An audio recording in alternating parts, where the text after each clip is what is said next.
रात्र 24वी. सोमवती अवस. ज्या सोमवारी अवस येते तिला सोमवती अवस असं म्हणतात. त्या दिवशी सोमवतीचे व्रत घेतलेल्या ब्राह्मणांच्या सुवासिनी बायका पिंपळाची पूजा करतात.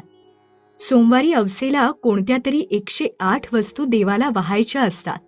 मग पुढे 108 विडे, 108 आंबे, 108 रुपये, 108 दिडक्या, 108 केळी, 108 खण, 108 नारळ, 108 पेढे, 108 लुगडी, ज्याला जशी ऐपत असेल त्याप्रमाणे देवाला द्यायचे, दान करायचे, अशी घटना आहे.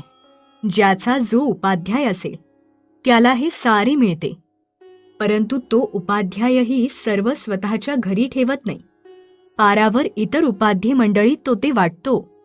ही पद्धत फारच सुंदर आहे, त्यागावरती उभारलेली आहे व तीमुळे उपाध्ये मंडळीत परस्परांचा द्वेष, मत्सरही करण्याला अवकाश राहत नाही.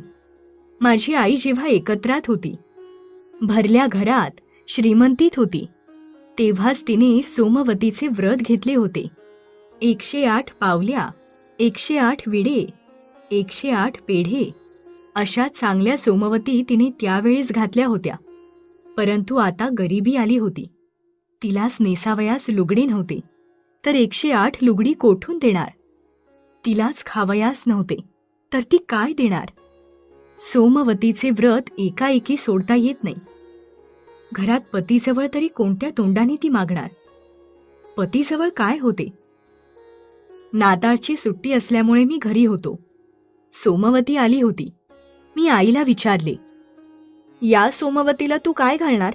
काय ठरवलेस? जानकी वहिनी 108 सुपाऱ्या, ओल्या सुपाऱ्या घालणार आहेत. आई म्हणाली, बाळ, 108 पोफळे माझी घालून झालीये. मागे सीता आत्याने पाठवली होती. मग तू काय घालणार आहेस? 2 दिवस तर राहिले सोमवतीला. काही ठरवावयास हवे ना? आई, 108 गुळ म्हणजे का 108 गुळाच्या ढेपा वाहायच्या? 108 तेल म्हणजे का 108 तेलाचे डब वाहायचे? आई म्हणाली, कोणी 108 डबे दिले तरी हरकत नाही, परंतु गरीब असला तर तो ठरवतो की 108 अदपाव देईन, 108 पावशेर देईन किंवा एकदम 1 मण गूळ, 1 मण तेल असेही देतात. त्यात वाटेल तसे 108 भाग बसवावे. मी विचारले, आई, तू 108 अदपाव गूळ घातलेस तर? आई म्हणाली, श्याम, घरात विष खावयास दिडकी नाही, गळफास लावायला सुतळीचा तोडा नाही. कोठून आणायचे पैसे? झाड काय आपल्या अंगणात? हलवले की पडले पैसे. आपण गरीब आहोत श्याम. मी म्हटले, 108 आवळे घातलेस तर? बाळ, 108 आवळे एकदा मी घातले होते. सोवलीहून त्यांनी आणले होते. आपला सोवलीचा तुकाराम नव्हता का? त्याने दिले होते. आई म्हणाली, आई, 108 चिंचोके घातले तर नाही का चालणार? मी हसत हसत विचारले.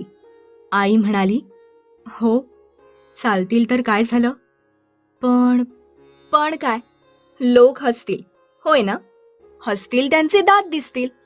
त्यांचे हसायला काय जाते? द्यायला थोडेच कोणी येते. हसायला सारे, मदत करायला कोणी नाही. देव तर हसणार नाही ना? देव रागावणार नाही ना? मी विचारले. आई म्हणाली, श्याम, देव नाही रागावणार.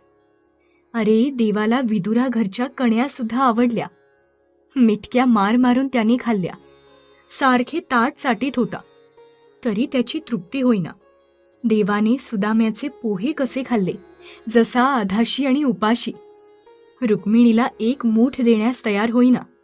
देव उपाशीच असतो. प्रेमाने त्याला कोण देतो? लाखांत एखादा. प्रेमाने दिलेलेच त्याच्या पोटात जायचे. भुकेल्या देवाला द्रौपदीचे पान खाऊन ढेकर आली. देवाला प्रेमाने द्या, ते त्याला दुधाच्या समुद्रापेक्षा थोर आहे. शबरीची उष्टी बोरे, ती कशी खाल्ली रामाने? तू वाचलेस ना? देवाला सारे चालते. त्यात भावभक्तीचे तूप ओतलेले असले म्हणजे झाले. त्यात हृदयाचा ओलावा असला म्हणजे झाले. मग चिंचोकेच काय, पण 108 दगड जरी देवाला दिले तरी त्याला खडीसाखरेप्रमाणे गोड लागते. ते प्रेमाने दिलेले दगड तो चघळीत बसेल, शतजन्म चघळीत बसेल व म्हणेल, भक्ताने फारच अप्रतिम मेवा दिला. पटकन फुटत नाही, विरघळत नाही. एक एक खडा तोंडात धरून ठेवावयास वर्ष पुरेल. श्याम, देवाला रे काय, त्याला काहीही द्या, परंतु आपण जे देऊ ते देताना त्यात हृदय ओतून दिले पाहिजे. श्याम, द्रौपदी, शबरी यांच्या भक्ती इतकी माझी कोठे भक्ती? मला कोठे तशा भक्तीने चिंचोकी भरून देता येणार आहेत? आपली नाही हो तितकी लायकी. मग तू काय घालणारेस सांग ना. ठरवले असशील काहीतरी? मी विचारले. आई म्हणाली, मी 108 फुले वाहणारे. फुलासारखे निर्मळ व शुद्ध दुसरे काय? फुले वाहीन हो मी. श्याम, जे वाहावयाचे ते देवासाठी असते, ते भटजीसाठी नसते. देवाच्या पायांवर वाहिलेले फूल भटजीस घ्यावे वाटले, तो थोर प्रसादे असे त्याला वाटले तर घेईल, नाहीतर देवाच्या पायावर फूल राहील. आपणास दुसरे काही देता येत नाही तर काय करायचे? देता येईल ते देवाला द्यावे. मग कोणती 108 फुले वाहणारेस? आपणांकडे फुले तरी चांगली कोठे आहेत? नाहीतर आई, 108 पानेच वहा. 108 तुळशीची पाने, 108 बेलाची पाने, 108 दुर्वा. आई, देवाला फुलांपेक्षा पानेच का ग जास्त आवडतात? कितीही फुले असली तरी तुळशीपत्र, दुर्वा, बेल यांच्याशिवाय पूजा पुरीच होत नाही. विष्णूला तुळशीपत्र, गणपतीला दुर्वा, शंकराला बेल, त्यांना फुलांपेक्षा यांचीच आपली जास्त आवड का ग आई? असे मी विचारले. आई म्हणाली, तुळशीपत्र, दुर्वा वगैरे मिळावयास त्रास नाही पडत. वाटेल तेथे होतात.